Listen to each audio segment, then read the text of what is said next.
So you are now reacting to the Thailand-born NCT member 10! Yeah! And his official solo debut title track, Nightwalker. So 10 has previously debuted in NCT U, then NCT, then Wavy, then he did several solo projects, but they're a part of like SM Station, but this is his like official debut. I remember it's like very huge in the community. Yeah, we're like, citizens are raving right now. In Nightwalker, they tell a story about a seductive character who has the power to hypnotize people after turning into a monster at midnight. 10 sings, "Hiding my power after the calm lies the storm." Slowly but surely, the lyrics and music video show this character discovering and embracing his darker side. The song is composed by Adam, Suba, Matthias Newman, Nicolaj Anderson, Svante Don't know. Sebastian Axelson, Hilda Denny, And also arranged Jin by Jin. by, yes. All right, are we ready? Yep. 3, 2, 1, go. Spoopy, groovy. Michael Jackson bad vibes? Where are his eyebrows? Oh, that is weird. No eyebrows! In 4/4, but this groove is great. 1 through 3. I think it's 12/8. Oh.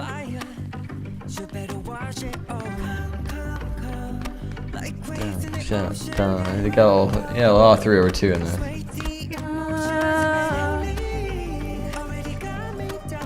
Is that a zither? Yeah. Ooh, that's really nice and. Goosebumps! Wow. I'm on a different planet. High register equals angelic equals good song.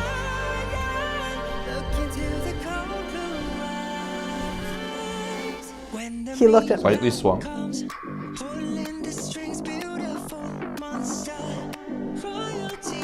And pick.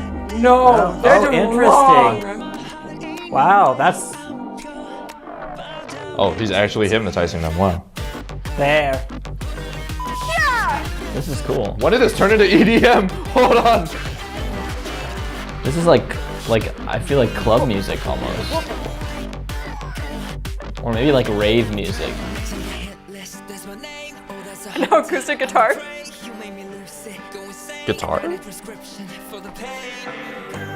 The reverb as we went into the Yeah, like mouth. Molded mixture. Nice. Did you hear the chime? I did. They got a lot of classical percussion going on in here. All right. Oh, and this time it has the 4 on the kick under the floaty bit. No, bro's being taken away by the Matrix.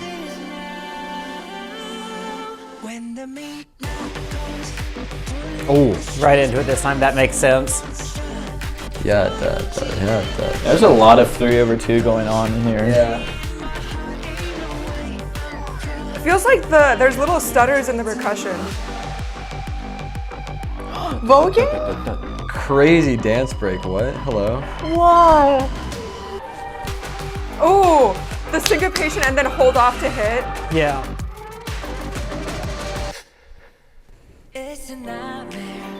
Nice. Second bridge section. The phrase came in on an interesting beat.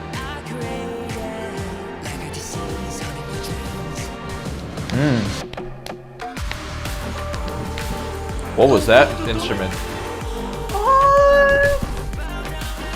Yeah, the bass isn't so in your face now. Yeah. There's a completely different melody. That's my question. Is like, is this bridge section 3 or is this just a very top line for?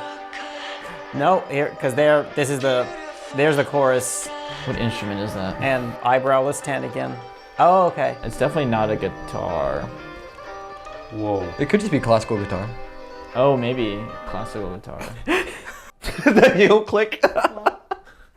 Whoa. Whoa! I feel like it's been a long time since I felt something this unique in nature from SM. Because not only soundscape-wise, but the aesthetic, what the hell? Like, I feel like a lot of K-pop is beautiful perfection, put together. But this had like this quirky, sweaty scientist that transformed into this eyebrowless, scary Nightwalker type of stuff. With of course some like hints of sexiness in there, but like this was a really cool experience that like you can't really like predict what comes next in the music video or music. I like that I get the vibe in the title. Like, I feel like the title is kind of the right word to summarize this vibe. It's like something like creeping, something self-indulgent and fun, but in a kind of like ethereal and otherworldly, creepy, haunting way. Nightmarish, seductive. Yeah, exactly. And I really like that because I feel like a lot of concepts can be very ambiguous, but I feel like he knows what he wants and he goes for it. And both sound, concept, dance, everything reflects that. It goes through like 3 different styles. That's so cool. I just remembered my friend showing me like all the concept photos for this comeback. Well, not comeback, debut, comeback, debut. Wow. Wow, I get it now. It's so cool. What a cool concept. I feel like this is like a song that I would play like when I'm driving at night. Like really? on a highway, like on feel a like you dark won't get- highway. I'm just like, I feel like that would give me nightmares. no, I feel like I'd want to speed. It would give me the urge to It speed. would. In a good way. Yeah. Certain songs do that to you. I thought it was just very dubsteppy. It gives me very strong vibes of like the spooky, scary skeletons EDM remix. No! It's like a Halloween party dubstep kind of thing. But it got Halloween vibes at least. It's just, I don't think it's scary. It's just kind of badass. 1 minute it's like A-stylistic, and then it's like EDM, and then you got like The zither? the zither. I was also thinking like South American with like the cavaquinho. Cavaquinho. That's a Brazilian ukulele. Ooh. Yeah. And I thought it was sitar. Oh, well there you go. We're trained in the Western tradition. Sorry. Non-Western string But instruments. also I'm not confident in calling it sitar. It could be zither or...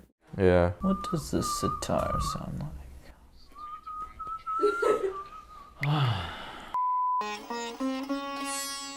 Depends on it with the playing styles. Yeah. Okay, what about zither? Oh, I saw one of these this week at a rehearsal. Cool. My goodness. No ads. Well, that's what that is. That makes sense. Whoa. Is this the sound of silence? Yeah.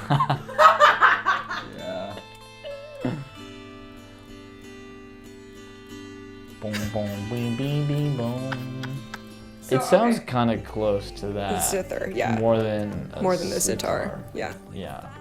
No, there's so much like good shit happening.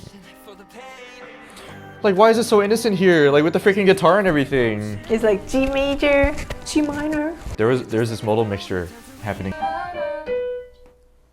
There was a lot of... Yeah, under it.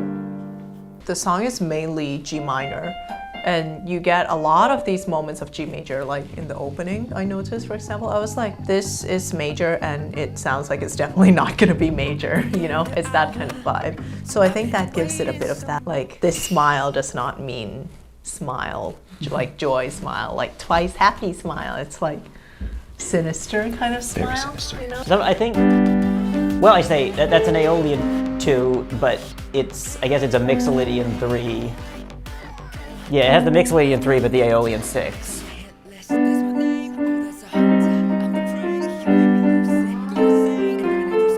Wait, if in terms of intervals, major 2, major 3, perfect 4, perfect 5, minor 6, minor 7. If you're just going for straight intervals above the tonic. But in terms of like modal implications, Mixolydian is the mode where the third becomes major as you go brighter, but Aeolian is the mode where the sixth becomes minor, is the mode where the sixth becomes flat if you're going darker. So it's that combination. I love how atmospheric. Yeah, that's new. We're Yeah, I also, hear the distant chords. yeah, we're also moving a little bit more to just pure Aeolian.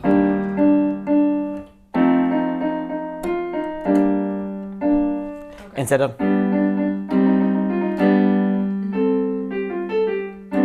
Yeah, like having that that major flat 6.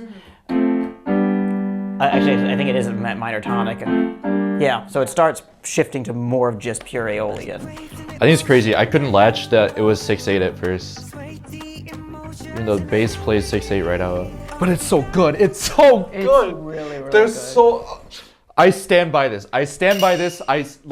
Actually, I have never, ever heard a bad song in 6/8. I stand by it. We talked about this last week on the way here. I have never heard a bad song in 6/8. Ah!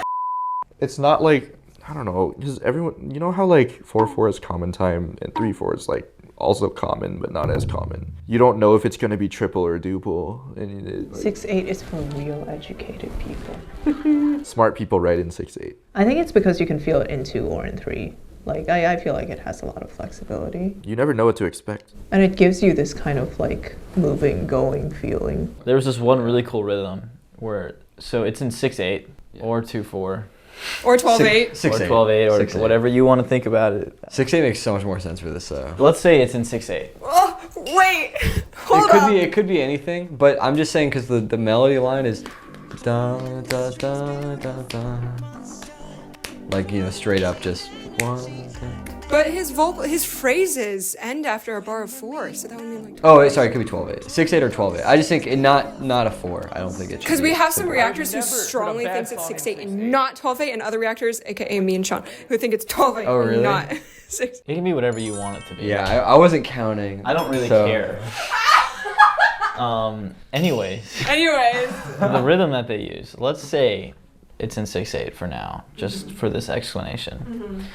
They do the offbeat triplet. So if you have 6 beats, they do 2, 4, 6, but they also do the 1. So 1, 2, 3, 4, 5, 6, 1, 2, 3, 4, 5, 6. What part of the song is this? Like right at the end. Drum. This is 242, right here.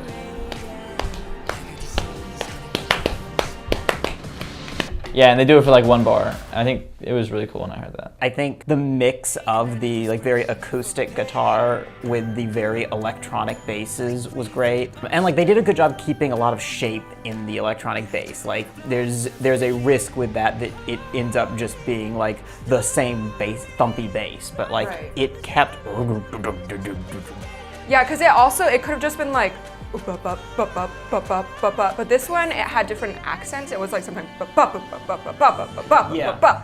This made me think, ooh, we're gonna go into like some bluesy rock type of vibe. Yeah, like they start with a much more like muted bass. It doesn't have as much grit and shape to it. Like it's, I mean, there's a more basic envelope. Just the bass is so like, it doesn't accent the downbeat. The blurred bass is so good. Do you hear the like, the echo? It's so creepy. Like they're just putting everything except the voices in, or the vocals in heavy reverb really makes it feel spacious and then really pulls it in because like this has some wet layers but is overall pretty, like much more dry, and also like it just kind of keeps focusing in. Like it feels very just like big and like it's in a chorus. huge space, and then it And like then it the starts chorus. narrowing in, and then like as it goes on just keeps getting more and more like close. Yeah, I mean the lack of percussion also makes it floaty, but just like all of the strings and string-like things are just like very wet. Yeah, that's great. Yeah, where here like the bass is growlier, but also like you've lost most of the big wet layers. The last chorus kind of becomes the outro.